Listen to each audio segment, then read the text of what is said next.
Very good morning students. और I really believe आप लोग मेरे वीडियोस वॉच कर रहे होंगे और शायद उन्हें लाइक कर रहे होंगे। अगर पसंद आ रहे हैं तो वेरी गुड, नहीं आ रहे हैं तो आप लोग क्लास में फ्रीली मुझसे क्वेरी कर सकते हैं।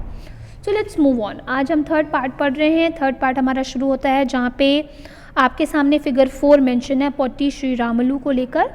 एनीवे हम लोग स्टार्ट करेंगे उस स्टेटमेंट से जो पटेल साहब ने दिया था। ठीक है, इसको मैंने लास्ट वीडियो में पूरा विजिबिलिटी नहीं दी थी, इसलिए मैंने इस वीडियो में इसको फिर से ले लिया है। पटेल सर ने जो बोला था दैट वाज वेरी क्लियर। ठीक है, लास्ट टाइम मैं रिपीट कर रही हूँ।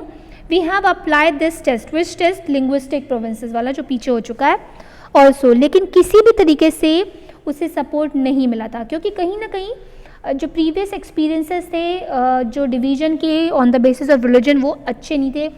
All were known as bitter experiences. So that's why Nehru ji together with Patel they had not kept their promise जो उन्होंने पहले at the time of independence अपने लोगों से किया था कि हम लैंग्वेज बेसिस पे डिवीजन करेंगे, आपको आपकी लैंग्वेज के बेसिस पे आपको आपके स्टेट्स देंगे। नहीं रख पाए, बट वो चीज़ इतनी ईजिली एक्सेप्ट नहीं हुई। यहाँ पे देखो लिखा हुआ है ग्रेट डिसअपॉइंटमेंट।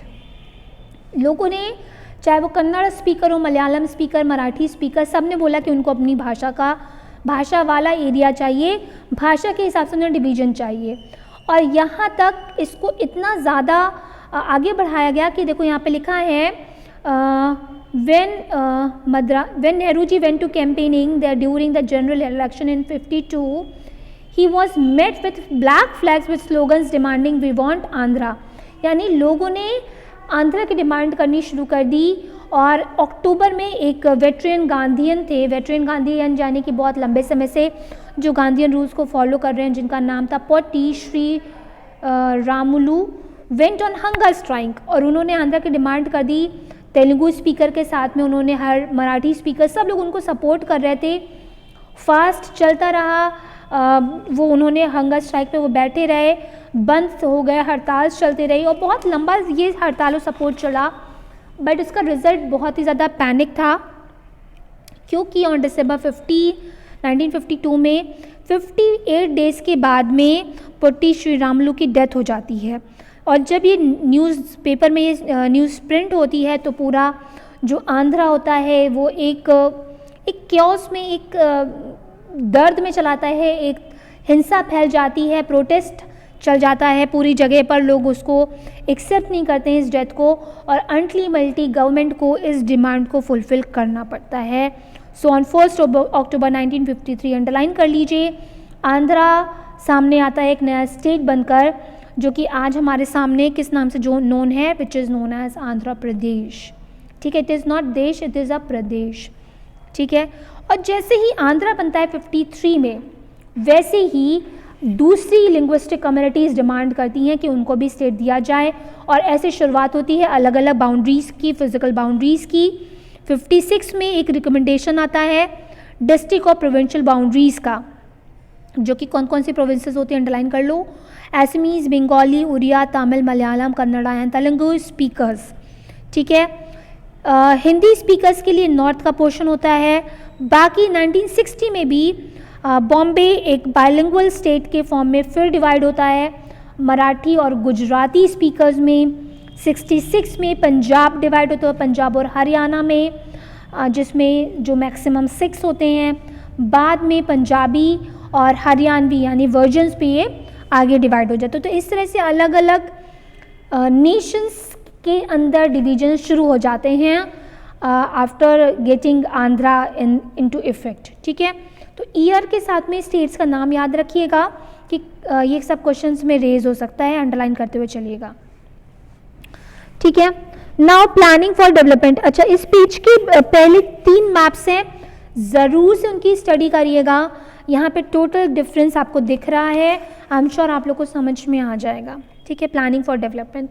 डेवलपमेंट क्या है? देखो पीछे हमने बात करी ना, unity and development should go hand in hand, ये मैंने फर्स्ट वीडियो में बताया था, है ना। तो यूनिटी तो मेंटेन हो रही थी, लोगों में डिविजन्स हो रहे थे स्टेट्स के लैंग्वेज बेसिस पे, तो लोग शांत थे।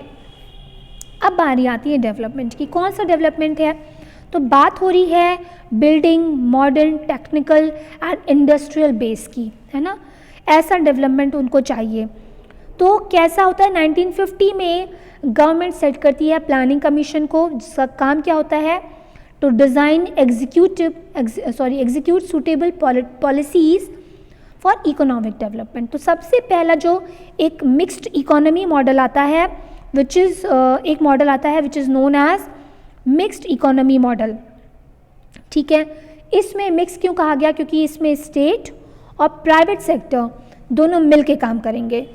सॉरी, आज मेरा गला थोड़ा सा गड़बड़ कर रहा है, I hope you won't mind, आवाज़ मेरी साफ़ है।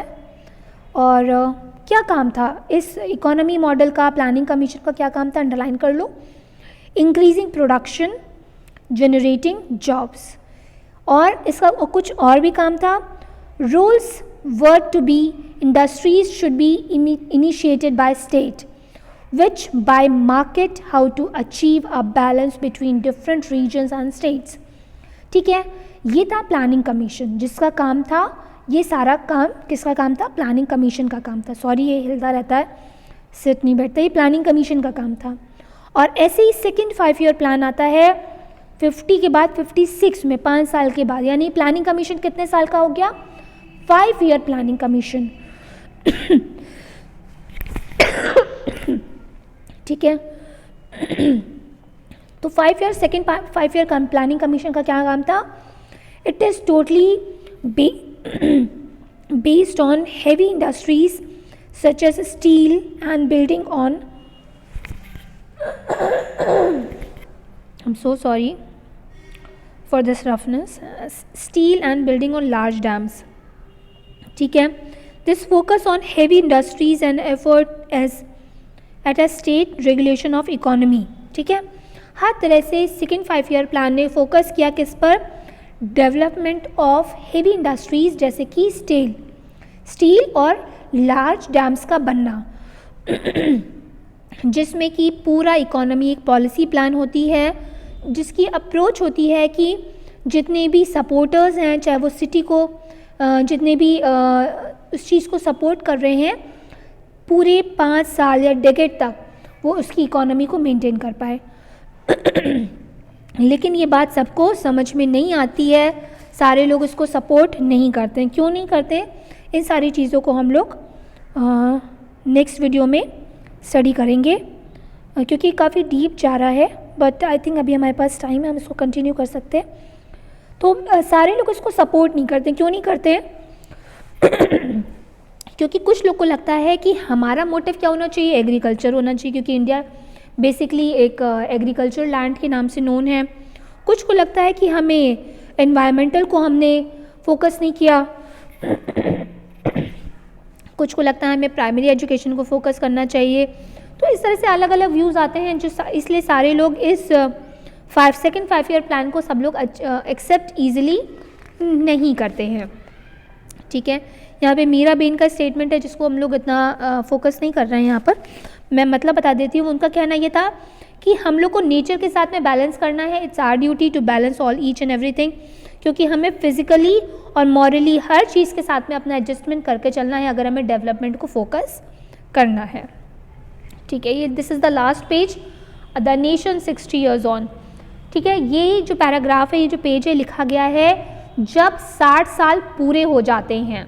ठीक है, इंडिपेंडेंस के बाद 2007 की बात हो रही है। ठीक है, 60 ईयर्स हो चुके हैं, फ्री नेशन है, क्या इसमें इंडिया ने अचीव किया है, क्या जितना जो गोल्स थे वो कितना उनको एग्जीक्यूट कर पाया है, कॉन्स्टिट्यूशन कितना काम कर रहा है, इन सारी चीज़ों को स्टडी किया गया है इस पेज में। इंडिया इज स्टिल यूनाइटेड, अभी तक है, डेमोक्रेटिक है, बहुत सारे अचीवमेंट्स को उसने फुलफ़िल किया। अपने फॉरेन जितने भी many foreign observers had also felt that India could not survive as a single country and it could break into many parts, but with each region or linguistic group seeking to form a nation of its own। कुछ को लगता था शायद टूट जाएगा, linguistic basis पे बहुत लड़ाई झगड़े होने वाले हैं, यूनिटी मेंटेन नहीं रहेगी, but however as many 13 general elections it have been still independent and united. हम कह सकते हैं इतने 13 इलेक्शंस हो चुके थे, इंडिया अब भी यूनाइट था, इंडिया अब भी इंडिपेंडेंट था और डेमोक्रेटिक था, ठीक है। There is a free press, independent judiciary थी। तो इन चीज़ों से हम गेस कर सकते हैं कि यस, हमारा कॉन्स्टिट्यूशन अच्छा काम कर रहा था with proper smooth functioning of democracy, ठीक है।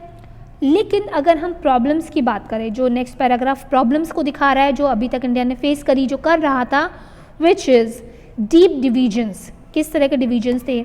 अभी तक इक्वलिटी मेंटेन नहीं हो पाई थी, चाहे वो अनटचेबल्स की हो या दलित्स की हो, अभी भी डिस्क्रिमिनेशन कुछ ना कुछ हिस्सों में ज़रूर था, चाहे मैक्सिमम रूरल पार्ट्स की हम लोग बात कर रहे हैं, ठीक है। अभी भी हम बात कर रहे हैं उन पोर्शंस की जहाँ पे उनको अभी भी एक्सेस की परमिशन नहीं थी, ठीक है। इतने सारे सेक्युलर आइडल्स थे, लेकिन उसके बाद भी चीज़ें उतनी अच्छी नहीं थी। Some parts of India and some groups of Indians have benefited great deal or economic development. They live in large houses, ठीक है। एक्सपेंसिव रेस्टोरेंट्स में खाना खाते थे, अच्छी इकोनॉमी थी, उनके बच्चे अच्छे स्कूल्स में पढ़ते थे। और उसी तरफ अगर हम देखें तो कुछ लोग पॉवर्टी लाइन के नीचे रह रहे थे, स्लम्स में रह रहे थे, रिमोट एरियाज़ में थे, विलेजेस में रह रहे थे, जिनके पास ना कुछ खास कमाने को था, ना ही उनके बच्चे स्कूल जा पा रहे थे। तो ये डिस्क्रिमिनेशन था, ये गैप था between rich and poor, between social inequalities, जो अभी भी इंडिया में 60 सालों के बाद भी दिख रहा था, ठीक है। तो क्या है? The constitution recognize equality before the law, हम लोग को बोला गया था, but in real life some Indians are more equal than others. Reality is that second line. जज it by the standards itself at independence, अपने आप से उन्होंने अपने पैरामीटर्स डिसाइड कर लिए थे कि क्या है independency. The republic of India has not been a great success, but it has not been a failure either. यानी अगर हम कहें कि कॉन्स्टिट्यूशन हमारा बहुत सक्सेसफुल रहा, तो no, we can not say that कि बहुत अच्छी सक्सेस मिली। लेकिन अगर हम इस बात को कहते हैं कि अब वो फेल हो गया, तो no, we are wrong, it's not fail either. ना हम बहुत अच्छे रैंक लेके पास हो पाए हैं 60 सालों के बाद, लेकिन हम पूरी तरह से फेल हो गए, हम इस बात को भी नहीं कह सकते हैं। All we can say, yes, we are democratic, yes, we are united, yes, we have differences, but we are living in a country which is secular, which is united, which is democratic in all the means. So this is it, this is all your chapter is. आपका chapter यहाँ पे ख़त्म हो जाता है इस third part में, and I believe आपको चैप्टर समझ में आ गया होगा. सो enjoy the 3 parts of this chapter.